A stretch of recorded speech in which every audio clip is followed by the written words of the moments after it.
గత 2019 నుంచి ఈ రాష్ట్రంలో ఎన్ని బెల్ట్ షాపులు ఉన్నాయి సార్? 42,000 బెల్ట్ షాపులు ఉన్నాయి సార్.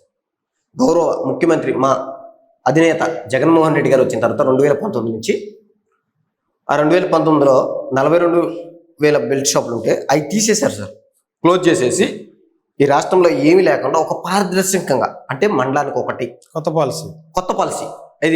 కొత్త పాలసీ తీసుకొచ్చి మండలానికి ఒకటి, అక్కడక్కడ రెస్టారెంట్ కంటే అవాయిడ్ చేయడానికి, ప్రజలకి దూరం చేయడానికి కోసం ఈ విధంగా ఏర్పాటు చేయడం జరిగింది సార్. అదేవిధంగా క్లియర్గా ఎక్సైజ్ శాఖలు కానీ అందరికి కానీ క్లియర్ కట్గా స్ట్రాంగ్ మెసేజ్ ఇచ్చి ఎక్కడైతే అక్రమంగా ఎక్కడ మద్యం తయారు చేయకుండా క్లియర్గా ఏర్పాటు చేసి ఒక స్కాన్ ఏర్పాటు చేశారు సార్.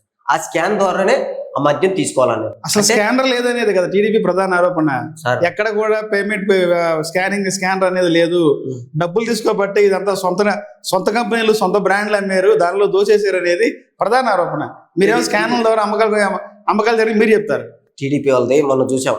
టీడీపీ వాళ్ళు కేవలం లిక్కర్ మీద దొరకడం అనేది క్లియర్ కట్గా అక్కడ కనపడుతుంది. అక్కడ తంబలపల్లిలో ములకల చెరువు దగ్గర ఇన్ఛార్జ్ రవీంద్రారెడ్డి గారు అని తెలుగుదేశం పార్టీ నాయకుడు ఇన్ఛార్జ్ డంప్ ఏర్పాటు చేసి క్లియర్గా కొన్ని కెమికల్స్, స్పిరిట్స్ కలిపి అక్రమ మద్యాన్ని తయారు చేసి పంపించడం ఈ రాష్ట్రానికి అనేది క్లియర్గా ప్రతి ఒక్కరిని అడిగినా సరే చెప్తారు సార్. దాన్ని అది తీసుకొచ్చి ఎవరికి మళ్ళీ మా బీసీ నాయకుడు మాజీ మంత్రి దానిలోనే బిగ్ బాస్ మీ పార్టీ మాజీ మంత్రి అని చెప్తున్నారు కదా, అరెస్ట్ కూడా జరిగింది సార్.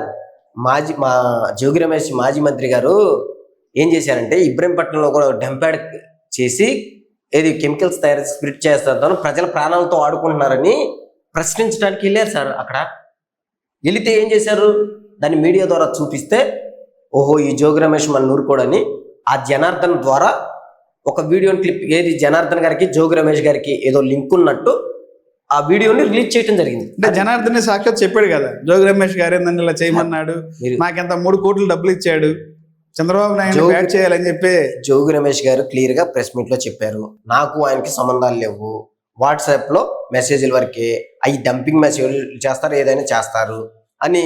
సార్ నా మీద కూడా కొన్ని తప్పుడు ప్రచారాలు చేయొచ్చు, ఇంకొక ఆయన మీద కూడా ఇంకోటి తప్పులు చేయొచ్చు ఫేక్ గా, అవన్నీ ఎలా నమ్ముతారు సార్? అసలు సరే ఓకే, బెస్ట్ ఎగ్జాంపుల్ సార్. నేను ఇప్పుడు రవిచంద్రారెడ్డి గారు ఎక్కడ ఉన్నారు సార్? వాళ్ళ సోదరుడు ఎక్కడ ఉన్నారు సార్? వీళ్ళు లిక్కర్ క్లియర్ గా దొరికారు కదా, వీళ్ళు జైల్లో ఉన్నారా? జనార్దన్ ఎక్కడ జైల్లో ఉంటే మరి వీడియో ఎలా రిలీజ్ చేస్తారు? రిలీజ్ చేయకూడదు కదా, జైల్లో ఉంటే ఫోన్ తీసుకెళ్ళకూడదు కదా.